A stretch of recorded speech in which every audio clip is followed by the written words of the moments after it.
Greetings, my name is Irina Lyamshina. In this video I will discuss Kazimir Malevich's Black Square. You have likely heard much about this controversial painting.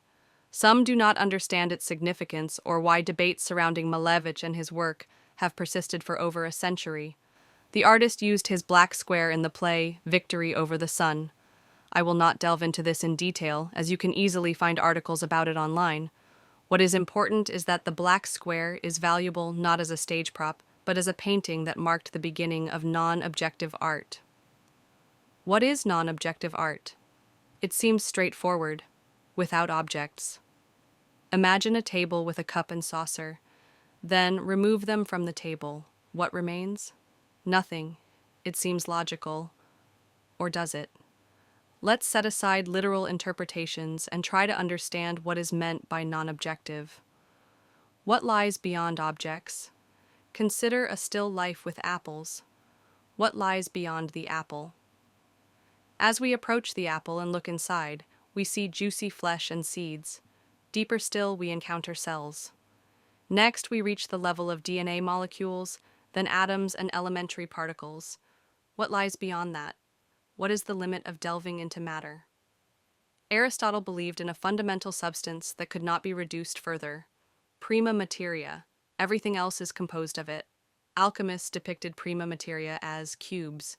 Before you is an alchemical emblem from Michael Myers' 1617 book, Atalanta Fugiens, showing the omnipresence of philosophical matter.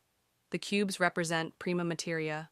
Alchemists compared prima materia to everything, man and woman, a hermaphroditic monster, heaven and earth, body and spirit, chaos, microcosm. It contains all colors and potentially all metals. Nothing in the world is more wondrous, for it begets itself, conceives itself, and gives birth to itself. As you can see, philosophers and mystics throughout the centuries have pondered the nature of reality and matter.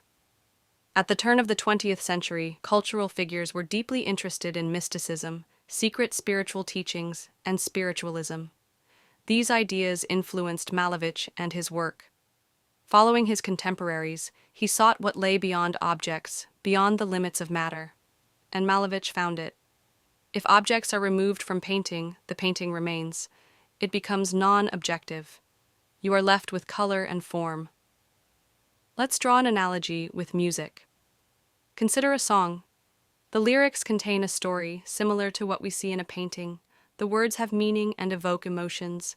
But if you remove the lyrics, the melody remains. The melody also affects us and evokes feelings. Similarly, if objects are removed from painting, as we removed words from a song, we are left with painting that has its own unique resonance. In such painting, there are no objects, only form and color. A square is not an object, it is an abstraction. What is an object? For example, a refrigerator or a television. You can make a square rug. The rug is the object, and its shape is a square. Color is also not simple. There is no single theory of color. Concepts like absolute black or absolute orange are abstractions. The color red can encompass a spectrum of shades from burgundy to bright scarlet. When a viewer first looks at Malevich's black square, they may initially feel confused. This is because, metaphorically, they are accustomed to songs with lyrics, but before them is only a melody. In our culture, we are used to seeing objects, things, and people in paintings. But in Malevich's painting, these are absent. There is only bare color and form. We rarely think about these abstract concepts except in the context of objects. We are accustomed to thinking about things as if holding them in our hands. We can talk and think about a square rug, but you rarely separate the squareness from the rug. A square is not about the material. Geometric shapes have been used in art to depict the spiritual, non-material world. For example, the icon, all-seeing eye, contains concentric circles and symmetrically arranged triangles. The icon represents the divine, which should not be expressed through material objects because it is a spiritual dimension, so the artist resorts to abstraction. Abstract figures are also present in Tibetan religious art. As you can see, Malevich was not alone in his exploration of the abstract. Remember, the artist sought a spiritual dimension. He was interested in what lay beyond objects, beyond matter. Malevich found his black square and revealed it to the world. We can approach Malevich's work from another angle. Have you ever seen step-by-step drawing tutorials? Imagine a blank sheet of paper, an empty space. Let's draw a bunny. Where to start? Draw an oval. An oval is not an object, it is a form, a kind of framework, an auxiliary construction. Art schools teach drawing based on auxiliary constructions, circles, squares, rectangles, cubes, cylinders, etc. Even in regular school math classes, we learn about geometric shapes and how to calculate their sides and angles. Returning to our bunny, the drawing shows how 2 more ovals were added to the first. This is a rough draft that could become an object, but it is not yet clear what. Based on similar ovals, an artist can draw other things. Ovals are the foundation, the supremat. After the artist draws the bunny, they erase the auxiliary lines, and the oval becomes a body, leg, or head.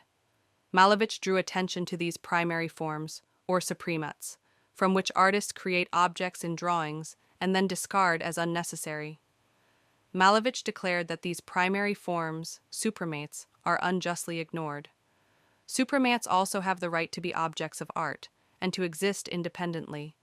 Thus, geometric shapes emerged from the shadow of objects in art. Squares, circles, triangles, and other abstract figures have their own meanings and influence our perception. If someone thinks this is empty talk, I would disagree. Suprematist ideas of Kazimir Malevich significantly influenced various fields of art, including painting, design, and architecture. Here are a few domestic artists, designers, and architects whose works developed suprematist ideas. L. Lisitsky, an artist, designer, and architect who developed suprematist ideas in graphic design and typography. His works, such as Proun, combine geometric shapes and colors characteristic of suprematism. In architecture, Lisitsky designed projects inspired by suprematist ideas, such as clouds, horizontal skyscrapers intended to symbolize a new society. Alexander Rodchenko, an artist and photographer who also worked with suprematist ideas, particularly in his early abstract works. He later became a leading figure in constructivism. Vladimir Tatlin. Although Tatlin is better known as a constructivist, his early works were also influenced by suprematism, particularly in the use of geometric shapes and abstraction. Ilya Chashnik, an artist and architect who developed suprematist architectural projects, such as architectons, futuristic urban structures based on suprematist principles. Suprematism, as an avant-garde movement, influenced not only Russian, but also many foreign architects and designers. Here are a few examples. Le Corbusier, a French-Swiss architect and one of the founders of modernism. His works, such as Villa Savoye and Notre-Dame du Haut in Ronchon, demonstrate the use of pure geometric forms and minimalism, which can be associated with suprematist ideas. Ludwig Mies van der Rohe, a German architect and pioneer of modernism. His concept of less is more and the use of simple geometric forms in the Villa Tugendhat project reflect the influence of suprematism. Frank Lloyd Wright, an American architect known for his organic and geometric designs. Although his style is unique, some elements of his work, such as the use of geometric shapes and abstractions, can be compared to suprematism. Richard Meyer, an American architect known for his modernist projects. His works, such as the Getty Museum in Los Angeles, use pure geometric forms and the color white, which can also be associated with suprematism. If you enjoyed the video, please like and share it with your friends.